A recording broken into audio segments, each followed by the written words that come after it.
Nailhan sa puti og pino nga balas ang dagat sa Panglao sa Bohol.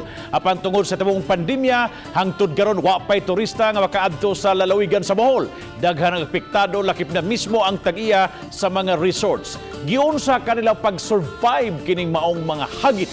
Atong sayran pinagi sa report ni Fee Marie Dumabo.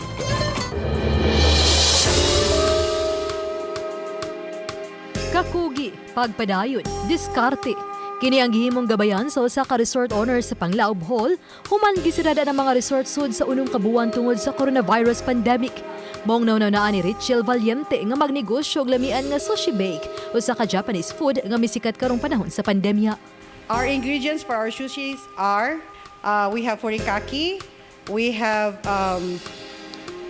crab stick, seaweeds, mayo, cheese, salmon, scallops, sesame seeds, and tuna.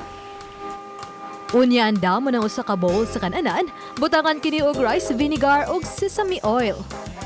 So this is our salmon sushi bake. We have to bake it for 5 minutes to melt the cheese. Nigawas ang hilig ni Richel sa pagluto kay wa naman sila ing mahimo. Humanihunong operasyon sa resort ug sa paningkamot nga duna sabsiyay kita. Ug ang iyang imbensyon na himong kinaham sa mga bulanon. I find this very yummy, nutritious, and delicious. And I love it. If you are hungry and you want to find a complete meal, so this is the yummiest sushi bake in Bohol. It feels and it tastes so good. Sa karon nga pandemya, dapat yun kita natay initiative, di ta paluya-luya, o naatay ang atong pagsalig sa Ginoo. Ang kinabuhi sama sa dagat, usahay hilom, kasagaran linaw. Unya adunay panahon nga bawd. Apan kinahanglan nga magpadayon gihapon sama sa atong kinabuhi.